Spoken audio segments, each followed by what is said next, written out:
Happy 244th birthday, America! Hey everybody, welcome back to the channel. I'm Jim and this is Jimmy in the Wild. Today we're going to head out to the lake, catch some crayfish, bring it back and cook them up. So I'm going to bring a couple crayfish traps today, but I've only got a couple hours, so I'm also going to bring my mask and my snorkel so I can dive for the crayfish too. You notice I'm also putting GoPros on each crayfish trap and using some of my older GoPro 4s. I've got an extended battery on them to hopefully last up to 2 hours. Otherwise the GoPro 4s might last 40 minutes. We want to put them down there. We want to see what kind of crayfish come into the traps. It'd be really neat to see something come into the traps on camera. For the smaller trap, we're going to use hot dogs. I've got some wire to hold the hot dogs down. They're really just turkey and chicken hot dogs, kind of nasty. Hopefully it doesn't send them running. But of course I'm sure crayfish will eat anything, right? For this one, I've got an old crab snare bait box. We're going to go ahead and put our raw chicken wings in. We might not have enough time to really make them both work, but we're going to see. So the goal today is to catch 80 to 100 medium to large crayfish that we can use to maybe sample tonight, and then whatever's left over we're going to go ahead and make one of our favorite recipes tomorrow. The local lake that I'm going to is a really scenic and popular place. Today the water's about 60 degrees and crystal clear. The crayfish out of this lake should taste great since the water quality is so good. There is one thing to note though. This is the 4th of July weekend.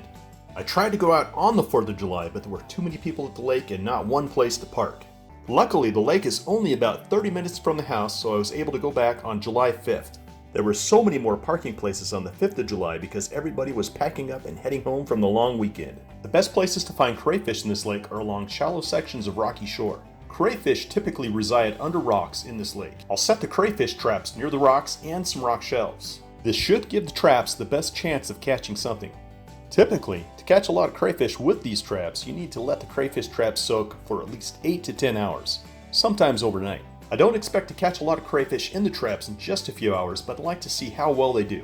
While the traps are soaking, I'm going to go ahead and get out the snorkel and mask and then dive and flip over some rocks. I should be able to make the 80 to 100 crayfish goal with the snorkel and mask. The traps have been set in about 5 or 6 feet of water.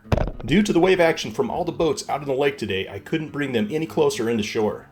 They'd be tossed about, even with the rocks inside, and the water would be too cloudy from all the stirred up sediment. By Wyoming regulations, the traps have to have the name and address of the person using them marked on the buoys. Alright, now that the traps have been set, it's time to get busy with the mask and snorkel. I've got to make the 80 to 100 crayfish goal that I've set for myself in only a few hours. I'm snorkeling right next to my trap buoys near shore. I was hoping they would keep boats away. I probably should be using a diver's flag while I'm doing this, but I don't have one. I'm going to be extra careful and stay alert. You know, I really don't suggest diving in a lake with so much boat traffic without a diver's flag. Every once in a while I'd head back to check the traps just to make sure they're doing okay. And of course, it's not too surprising that there aren't very many crayfish in the traps yet. I brought a mesh bag to hold all the crayfish that I'm keeping. This particular bag isn't ideal for this adventure, but I'll make it work. The bag I brought has a drawstring and I'll have to keep checking the opening in the bag to make sure it's closed. Check out this female crayfish. She has a ton of eggs attached to her tail and her swimmerettes. Swimmerettes are the little tiny legs that are on the underside of the crayfish tail. Crazy thing is, I found quite a few females with eggs on this trip, but I couldn't bring myself to keep a female, so I tossed all of them back into the lake.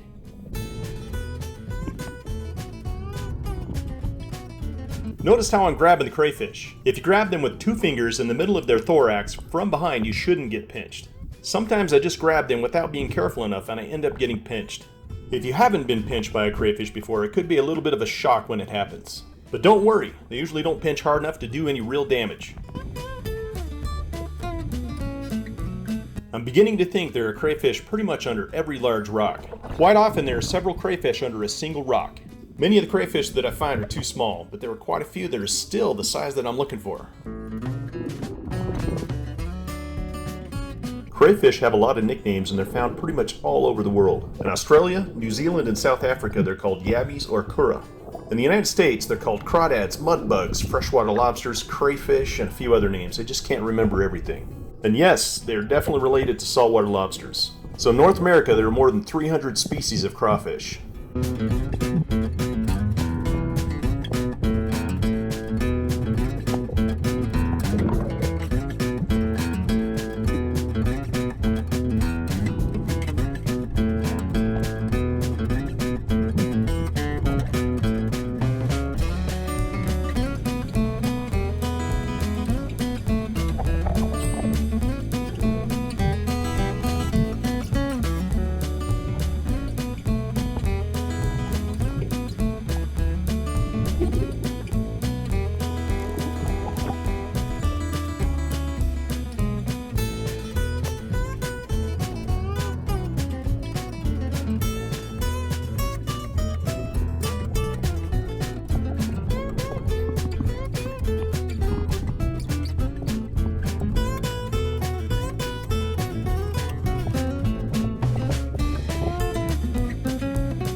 Nice! Every once in a while you find a really good sized crayfish. Most of the crayfish that were caught today were in the medium size range. But I got 5 or 6 that were in the large size range too.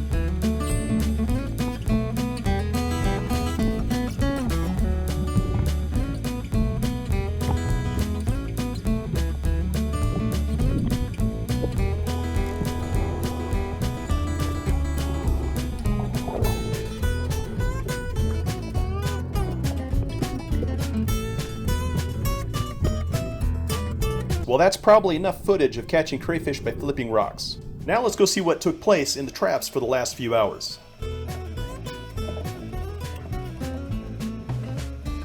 The crayfish traps that I'm using are not exactly the best design. The openings on the ends are too big and sometimes they let the big guys escape. Also, the traps probably would have been a little more successful if I used fish carcasses instead of hot dogs and chicken for bait. Chicken and hot dogs work pretty well for crabs, but I think crayfish are just a little bit pickier than that. You know, if I'd had more time, maybe some better traps and more ideal bait, I probably could have filled the entire cooler with really big crayfish.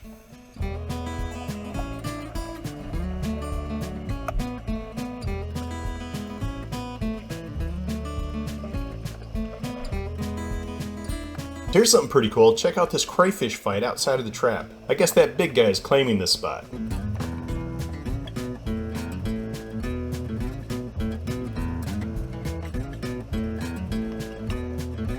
I guess eventually a few crayfish found their way into the traps, but it wasn't exactly what I was hoping for. I think more crayfish picked at the bait through the outside of the trap instead of actually going inside to find the bait. Maybe they knew something was going on and they were very cautious of the traps, I'm not sure. Good thing I decided to get out of the water when I did. Just as I was putting everything away, a big thunderstorm was coming up over the hill. Well, this crawdad trap caught 2. Pretty measly. And this crawdad trap only caught 1. Alright, I'm back home and it's time to cook the crayfish. So to cook the crayfish today, I'm going to use a large pot and Zatarain's Pro Boil. I also use this Pro Boil for other types of seafood like Dungeness crab. So there are a lot of other things you can use to boil crayfish.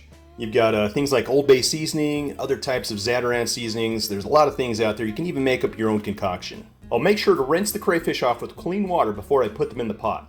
The Pro Boil is pretty spicy, so I have to make sure I don't stand over the pot when it's boiling. It'll really clear my sinuses. Fish are done. I'm just going to let them quit boiling and then I'm going to put them in a container.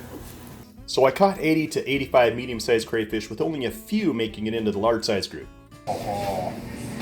So what do? You kind of twist to the side, and then down. It gets as much meat on that tail as possible. We're left with a little bit of stuff on there, and then we go ahead and pinch this guy. Pull this out and get the yucky part off. So there we go, we got the vein out. So we don't want to eat that, it's kind of gross. And then to get the tail out of the shell, you just squeeze down here at the bottom. This is being a little obstinate. You can kind of break it on the side too if you need to.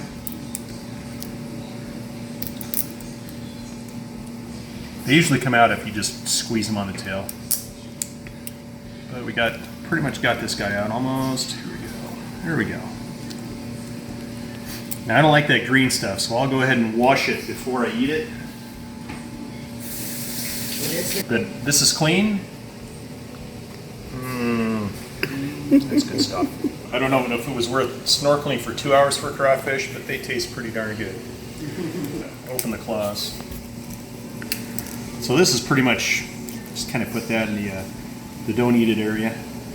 You pull this part out of the claw.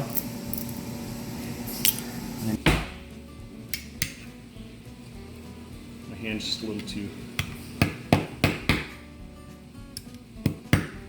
There we go, got it cracked, got it started.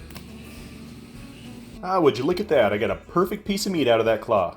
We sampled a few, then I went ahead and pulled the rest of the meat from the remaining crayfish. And then we made sure it was very clean. I went ahead and put it in the refrigerator and saved it until the next day to make a simple seafood salad for a family gathering. Of course, the special ingredient to that seafood salad was going to be crayfish meat. So here are the ingredients for the seafood salad. 2 packages of imitation crab meat, 1 can of artichoke hearts, about 1 cup of real mayonnaise or Miracle Whip, your choice, and a couple shakes of Cajun spices to your taste. And last but not least, the crayfish meat, the secret ingredient. We only got about 5 ounces out of all those crayfish. Start by cutting the imitation crab meat into about 1-inch sections. Then using your hands, separate the sections into small strands. This is an important step to ensure that the seafood salad has the right texture. Then drain and cut up the artichoke hearts into small pieces. This is also an important step to get the right texture. Then add the clean crayfish tails and claw meat. Don't cut up the crayfish meat because you want people to know when they get a piece of crayfish meat in a bite of salad. Oops, looks like my mixing bowl is a little too small. I better get a larger one. Okay, now we need to add about 1 cup of real mayo or Miracle Whip. It's your choice. You can add slightly more or slightly less than 1 cup of mayo or Miracle Whip. I guess it depends on your taste. So our family voted on real mayo. Make sure you mix it in very well. Okay, now we're going to add a few shakes of Cajun spice. Cajun spice can be a little spicy, so don't use too much if you don't like spicy. Make sure you mix in this Cajun spice very well. The spices definitely give a good flavor and complement the flavor of the crawfish meat. Okay, now we need to transfer it to a serving bowl. So I served this seafood salad at the family gathering that night, and everybody in the family liked the seafood salad with the crayfish meat, even the more squeamish family members, which was very surprising. So thank you for joining me today for this catch, clean, and cook adventure. If you liked the video, please give it a thumbs up, and be sure to subscribe so you don't miss more catch, clean, and cook adventures. Until next time, see you later.